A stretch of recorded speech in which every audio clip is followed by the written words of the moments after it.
We'll dance. Oh, I should take off. Hello, everybody. everyone. My name is Margo. I'm Kimberly. And today we are here to talk to you about books that you should read with your face eyeballs. Yeah. So, oh no. Sorry about the rocky start. This is great. Wow. We're very professional. So my first book is as professional as this live stream. It is The Book with No Pictures by BJ Novak. It is a pictureless picture book, and it looks serious, but it is actually, as the tagline says, completely ridiculous. So it is a book where instead of having pictures to look at, it requires the reader to say really silly things like, and it's a book for small humans, even if the words say, I am a monkey who taught myself to read, and it just gets progressively more weird and hilarious, the things that the book makes you say. Yeah, and it so makes sense, BJ Novak. Yeah, this works really well for story time. It's a perfect just read to a kid, read to a class kind of book. It's not so much a like the kid sits down, reads it by themselves. I don't think it would translate as well. Yeah. But it is very great at making adults look super silly. It's the perfect, it's very, very fun. I have a fun book to recommend. It is Almost Midnight by Rainbow Rowell. It's actually a collection of 2 short stories that the author, I think, published somewhere else and then put them into this little tiny collection. I love that it's glittery. I know, it's so glittery. I don't know so if cute. you can see, but it's super shiny and super wonderful. And I love it because I am a magpie. But it's adorable. It's illustrated. So you get to see, it's really precious. There are 2 different stories in it. One is about a pair of friends who meet each other every single year during New Year's Eve. And then the other one is about a girl who sits in line all night to see the new Star Wars. So they're both really, really precious. They're really nerdy. It's just standard Rainbow Rowell fare, where it's like super romantic and lovely, but just makes you want to pick them up and squeeze them, and it's so happy. I love it. It's just one of those like really feel good, quick reads. Yes, that. It looks really lovely. It's very good. I love it. On another, we're just having a happy fun time now. This is Magnifique Noir by Brianna Lawrence.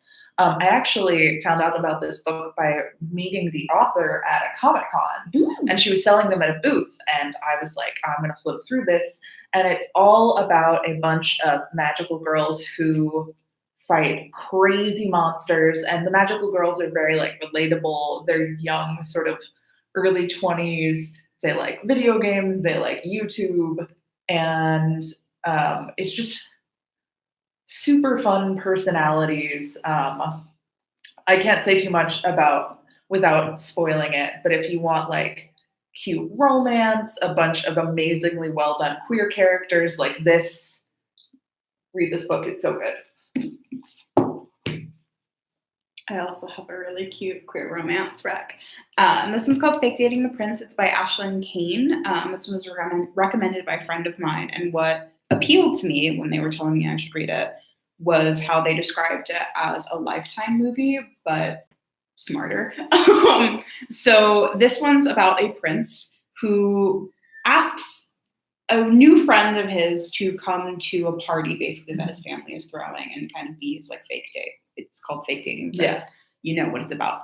And it's relatively stress-free. It's really, really, really sweet. The author just kind of puts little tiny smart commentary on society or on how we are affecting the planet and things like that, and alternatives. It's really sweet and lovely and charming, but very, very, very smart, which you wouldn't expect for something that is essentially the plot of a Lifetime movie. But it's adorable. It's one of those books where it's relatively drama-free. So if you don't want to read anything that's going to stress you out, this is a perfect pick. And it's also set during Christmas. So it's a really good one if you're just like, meh, I miss Christmas, or you just want to be cold when it's really hot outside. I do not. Well, not all of us are lizards. So if you are not a lizard and you like cold things and sweet things and nice things, this is a good book for you. It also looks like it's a quick read, so if anybody still has their summer reading to finish, like 200 pages. This would be perfect. Actually, no, I will go with Sweet and Lovely again. This is a good extra book this was more like you read to a kid. This is a very good book for a kid who maybe is just learning to read or just wants something fun to look at to sit down. It's called Which Witch is Which. It doesn't have a story. It's just fun wordplay about witches that are all different kinds of animals. Like, which witch has an uncle named Mitch? And then you have to like find which witch is petting a pig and wearing a wig. And it has like chicken witches and it has bunny witches. That's so cute. And it has mouse witches. Like, it's just a fun, really cute, well illustrated, like, every time I shelve this book, I just have to read it and be like, that's the witch that has an itch.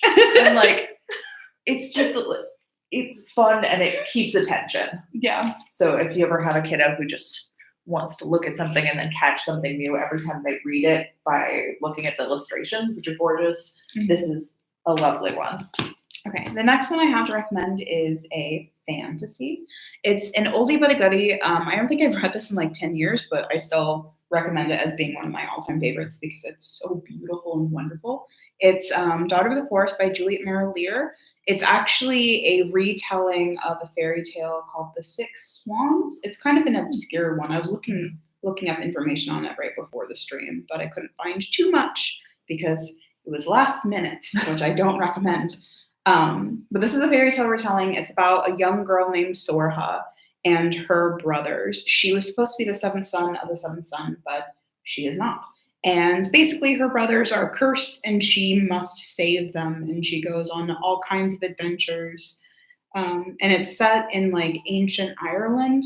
So it's really beautiful. It's really interesting. They're like druids running around and like really cool things. So it's very, very interesting. The magic system in it is relatively low key and more mythical. So it's no, I just love it so much. And it's such a gorgeously written novel. Juliet Mary Lear writes some of the best fantasy books and has some of the best well-rounded, well-developed, interesting female characters. Like her girls always kick butt, and I appreciate that. And this is a book that a fellow book squad member, Leah, really, really likes fantasy, and I kept trying to get her to read this, and then she picked it up randomly on the shelf and was just like, oh my god, I've never heard of this book. And I was like, really? I've been telling you to read it for a year. And she was like, oh, oops. But she loves it. So last person I recommended it to, this is now one of her favorite books of all time. So you should read it. Side note, every book lately that Kimberly has recommended it to me, I'm just like, this is the best book I've ever read in my whole life. It's almost like it's my job. Yeah. No, they're so good. Like, just I get paid at you. I get But paid. seriously, it's like they've become my favorite. After a long time when I was just like, I don't like anything that's not about murder or a picture book. You're like, here's wholesome things. And I'm like, I can read wholesome things? Yeah. Oh my goodness, I can. Though speaking of murder, here's a book about murder. So up until recently, this is only her second book, but Karen M. McManus is quickly becoming one of my favorite YA authors. So she writes sort of mystery thrillers. This one is called Two Can Keep a Secret. And it's about a set of twins that move in with their grandmother when their mom goes to rehab. So they're going to like the town where their mom grew up. And they're from LA. They go to this tiny, kind of creepy little town where there was a murder a couple of years ago. And then when their mom was young, the mom's twin sister was murdered.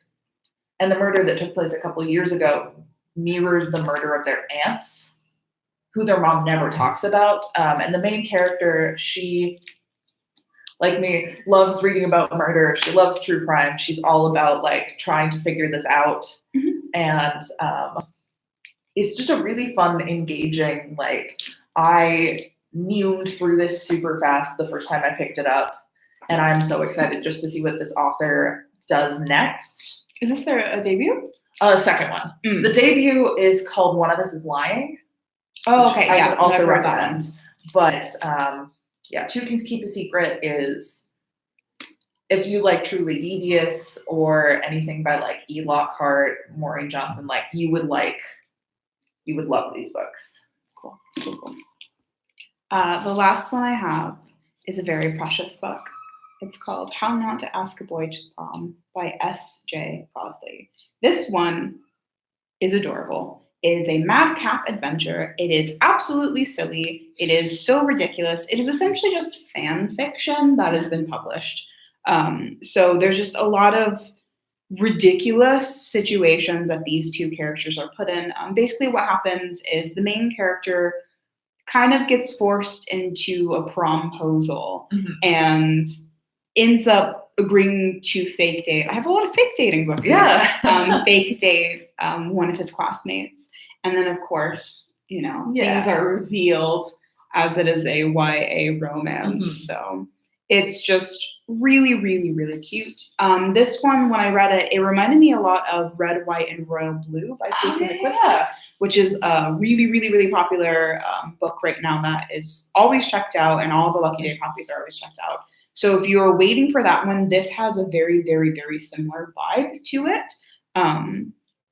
But yeah, I definitely, if you just need kind of like a breath of fresh air, that's what I'm trying to say.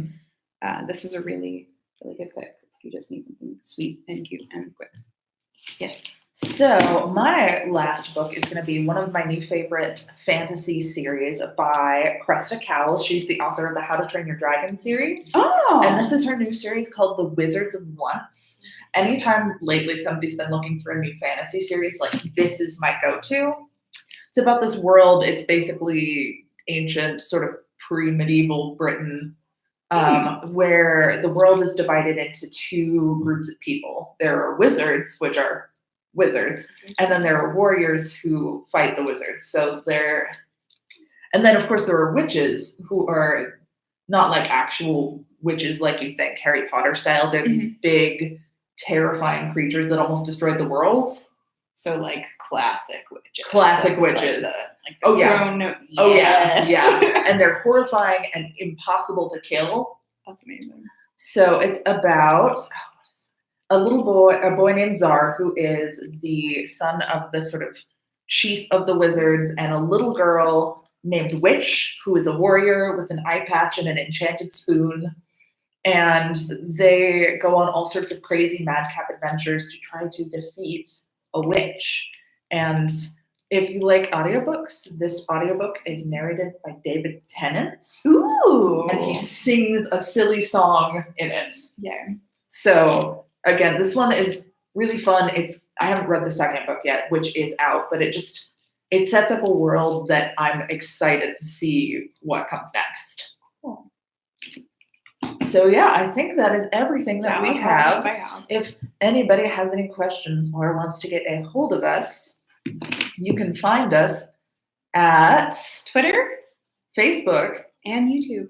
Right. And then also in person. Yes. That's also an option. In our house where we live. And by Yes. that I mean the library. Yes, we never leave. We never leave. It's like in the back. It's like how teachers sleep at school. Yeah. Yeah. Librarians sleep under their desks. It's true. It's true. We can confirm. All right. We will see y'all next time. Bye. Figure out how to keep waving. Yes, I do want to end the stream.